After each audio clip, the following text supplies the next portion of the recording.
ప్రపంచాన్ని ఏకం చేసే రాఖీ పండుగ.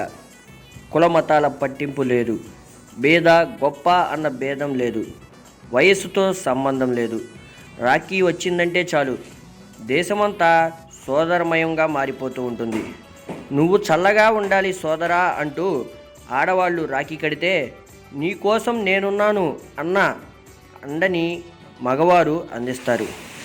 పాశ్చాత్యుల ప్రభావంతో రోజుకొక సంబంధం వచ్చి పడుతుంది. కానీ రాఖీ అలా కాదు. భాగవతం, భవిష్య పురాణం వంటి ప్రాచీన గ్రంథాలలోనే రాఖీ ప్రసక్తి కనిపిస్తూ ఉంది. విష్ణుమూర్తి దగ్గర నుంచి కృష్ణుని వరకు ఈ రాఖీని ఆచరించినటువంటి ఘట్టాలు వినిపిస్తాయి. వాటిలో కొన్ని ఇప్పుడు మీకు తెలియజేస్తాను, వినండి.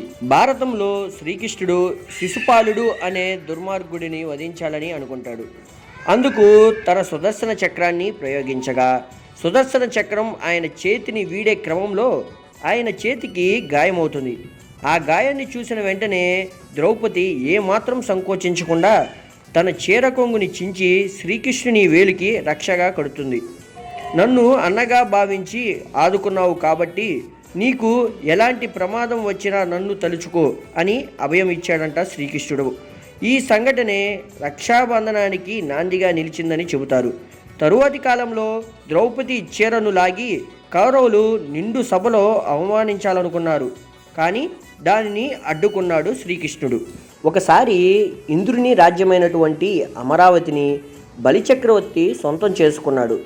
ఆ బలిచక్రవర్తిని ఓడించి తన రాజ్యాన్ని తిరిగి సాధించేందుకు ఇంద్రుడు బలి మీదకు యుద్ధానికి బయలుదేరతాడు. ఆ సమయంలో తన భర్తకు విజయం కలగాలని కోరుకుంటూ ఇంద్రుని భార్య శచీదేవి విష్ణుమూర్తిని వేడుకుంటుంది. అంతటి విష్ణుమూర్తి ఒక రక్షను ఆమెకి అందించాడు. శచీదేవి ఆ రక్షను తన భర్తకు కట్టి యుద్ధానికి సాగనంపింది. ఆ యుద్ధంలో ఇంద్రుడు విజయం సాధించాడని వేరేలా చెప్పాలా చెప్పండి? తర్వాత కాలంలో యుద్ధానికి వెళ్ళేటటువంటి భర్తలకు భార్యలు వీరతిలకాన్ని అద్ది రక్షను కట్టి పంపించడం ఆనవాయితీగా వచ్చింది. ఇదే క్రమంగా రక్షాబంధనంగా మారింది అని అంటూ ఉంటారు. లోకమంతా రక్షాబంధనాన్ని జరుపుకుంటుంది.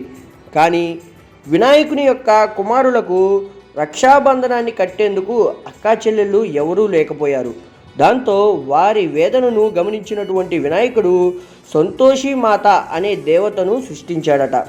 ఈ రోజున రాఖీ జరుపుకునేటటువంటి సోదరీ సోదరులకు ఆ మాత చల్లగా చూస్తుందని చెబుతారు. పురాణాలు, ప్రాచీన గ్రంథాలలోనే కాదు, రాఖీ సంప్రదాయం మన చరిత్రలో అణువణువున కనిపిస్తూ ఉంటుంది. అలెగ్జాండర్ మన దేశం మీదకి దండెత్తి వచ్చినప్పుడు అతడిని పురుషోత్తముడు అనేటటువంటి రాజు నిలవరించాడు. పురుషోత్తముడి చేతిలో తన భర్త హతం అవుతాడనేటటువంటి భయంతో అలెగ్జాండర్ భార్య పురుషోత్తమునికి ప్రతిభిక్ష వేడుకుంటూ రాఖీని పంపిందట. మొఘల్ పాలనలో చిత్తోడ్ రాజ్యాన్ని ఏలుతున్నటువంటి కర్ణావతి అనేటటువంటి రాణి కూడా అప్పటి మొఘల్ చక్రవర్తి హుమాయూన్కి రాఖీని పంపిందని చరిత్ర చెబుతోంది.